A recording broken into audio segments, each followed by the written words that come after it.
From Hollywood, Binnie Barnes in The Unexpected.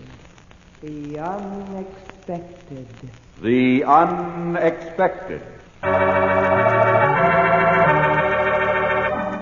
Life is filled with the unexpected.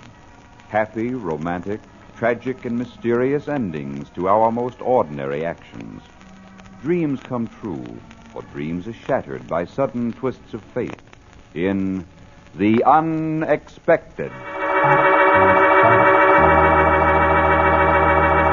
Who knows what strange drama may happen tomorrow, or an hour from now, or in just a moment?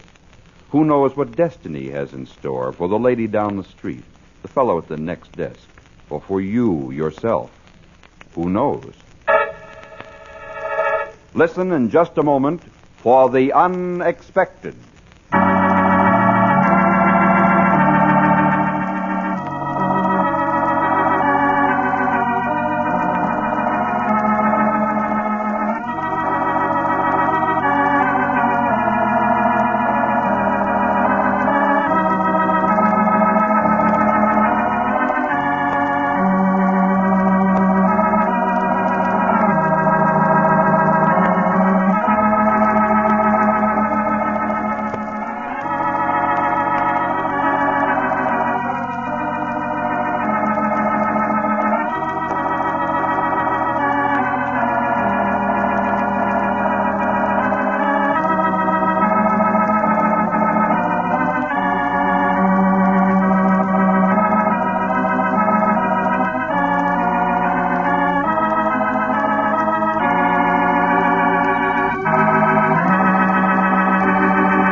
And now, Binnie Barnes, famous motion picture and stage star, in a drama of the unexpected, titled Find the Man.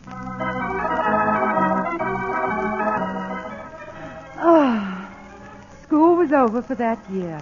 Another 9 months marked off the calendar. 3 months of vacation and then school again. But not for this teacher. No, I'd made up my mind.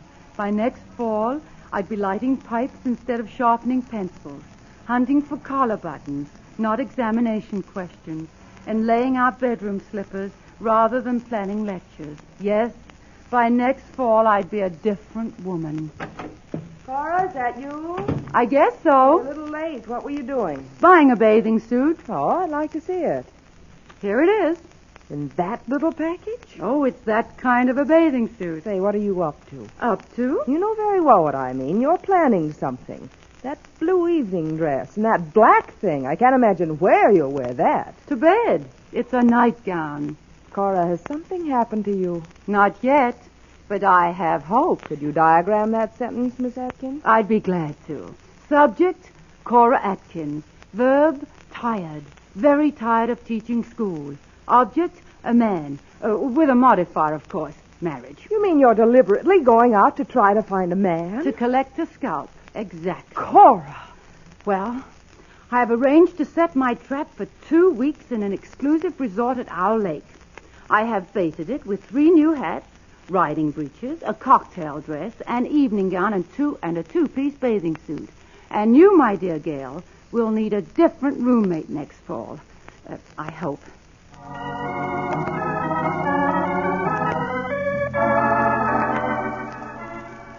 The Hoot Inn was large and expensive. The meals were atrocious. The beds were hard and lumpy, but there were men. Lots of men. However, there was also competition. Oh, I just adore this place. It's simply marvelous. Don't you all think so, Miss Atkins, honey? That was Maybelle. She was blonde, petite, wide-eyed, a clinging vine with the strength of a boa constrictor, and she had a way with men, particularly my men. On the first day, I pulled on my riding breeches, strode down to the stables, and flicked my shiny leather whip at Stephen Martin, a handsome stockbroker from Cleveland.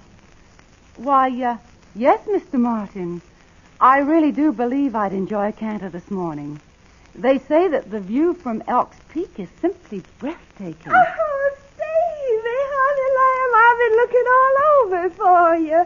The lake's simply wonderful this morning, and I've got my swimming suit on underneath this little, what do you call it? But I'm sort of scared of the deep water. I'd like to have a man along just in case anything should happen. You don't mind, do you, Miss Atkins? Honey?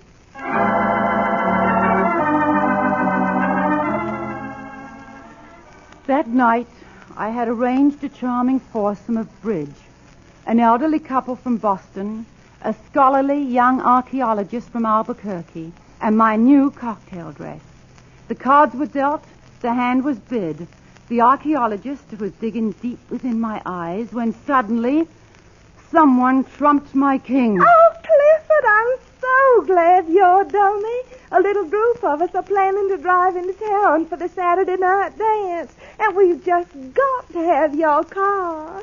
You'll be a sweet potato and take us in, won't you, Clifford? Oh, now don't you other folks fret. I've arranged for dear old Mrs. Pinksome to play instead. She just adores bridge. I had saved the blue evening gown for the hotel dance on Sunday night. All else had failed. But blue was my most flattering color.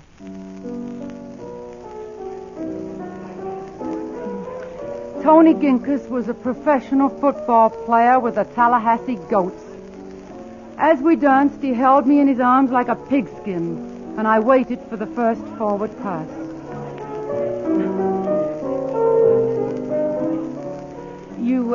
You waltz very well, Mr. Ginkus. It's a lovely night, isn't it, Mr. Ginkus?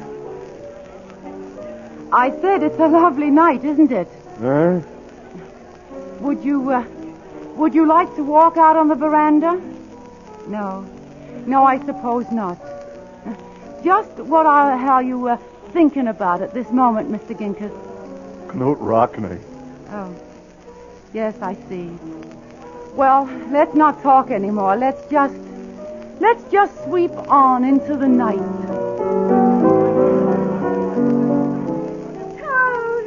Tony, you poor darling, in this hot, stuffy old ballroom on a night like this.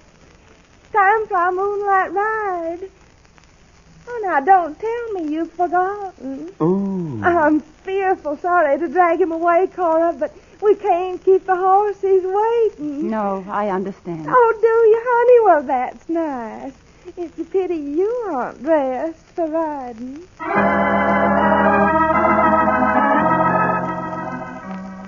The first week at Owl Lake was over. My wardrobe and I were exhausted. The following Monday, I put on an inexpensive black print dress that Dean Wilson had approved. Walked out to the veranda and buried my hopes behind MacDougall's development of the 19th century British novel. Good morning. Why, hello.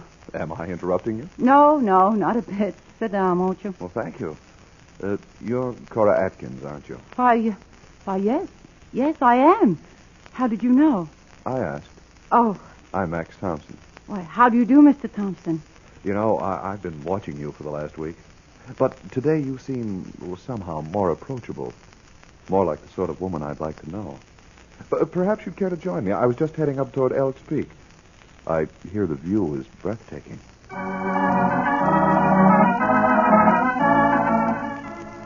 Max Thompson was tall, moderately attractive, quite literate, and in addition, he was extremely attentive. However, there were two questions about him that needed answers. A, was he single? And B, how would he react to Maybelle? Oh, question A was answered the next evening as we canoed, paddling gently toward the far end of Owl Lake. You know, Cora, I've never married. I don't know why. I used to think it was because I'd never met the right woman. Someone with understanding and depth and a certain amount of culture. But now I'm afraid that if I met her, she wouldn't have me. Yes, I don't even think I'd have the nerve to ask her. She couldn't want me. What? Why, Cora, you've dropped your paddle.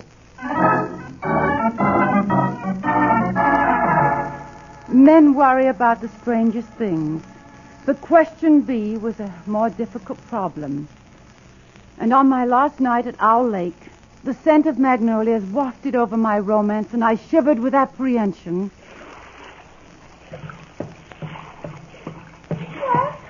I do believe you're with that nice Mr. Thompson. I've heard all about him, but I've never met him. How could I have overlooked you, Mr. Thompson? I can't imagine. Well, now, Cora, honey, since you're leaving tomorrow anyway, you probably want to get your packing done. I'd just be glad to take Mr. Thompson off your hands. We ought to get better acquainted. Don't you think so, Mr. Thompson? I'm very sorry, Maybelle. Yeah. I have something to discuss with Miss Atkins. Maybelle melted away, and I sat quite still, relishing my moment of triumph. Cora, my dear, this is really a serious moment for us both. We have such a great deal in common. We've had so many wonderful moments here this past week. And they can continue. They should continue. Oh, Cora, they must continue.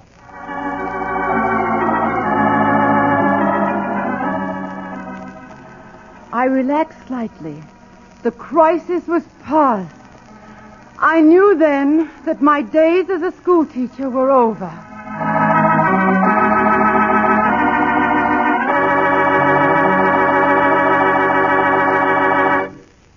You think the story is finished, don't you? But wait. Fate takes a hand.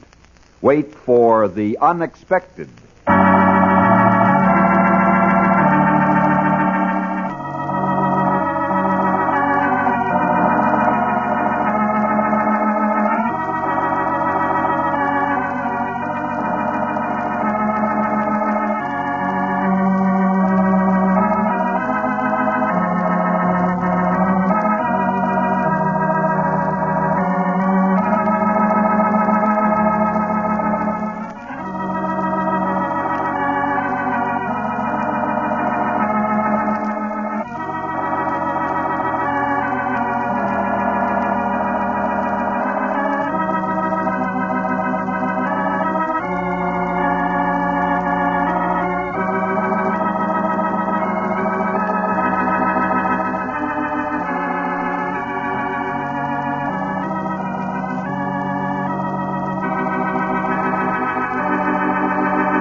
And now for the surprising conclusion to Find the Man, a Hamilton Whitney production written by Robert Libet and Frank Burt and directed by Frank K. Danzig. The moon dipped low and my hopes ran high as Max lit his pipe, sighed, and spoke. Well, Cora, as you know, as you must have guessed, I have a proposition. I mean, a proposal for you to consider. Now, I don't want you to answer hastily. Take all the time you please before you make up your mind. Well, I'm sure it won't be a difficult decision. Well, that's fine. As you may have concluded, I've spent a lot of time this week thinking you over. As a matter of fact, I even had you investigated. What? Oh, please don't be offended. I always do. Well, And you've more than justified my hope. Well, I'm glad of that, Max. Cora, this is our last night together at Owl Lake. And I feel it shouldn't be the end of our association. Why, no, Max, of course not. Then I know you'll consider what I have to offer. I haven't told you before, but I'm the superintendent of schools in a small town in Iowa. Oh. As you know, there's a great shortage of teachers, and Max, no. Now, my dear Cora, I told you not to be hasty. Why, I'm sure that the salary I can offer will make it more than worth your while to take over as head of our high school English department. Well, that was my summer vacation.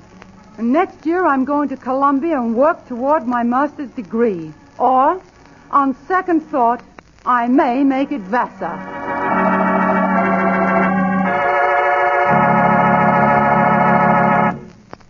Find the Man starred Binnie Barnes.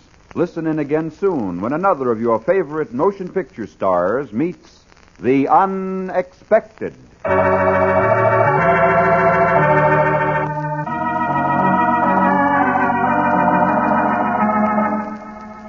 This program was transcribed in Hollywood.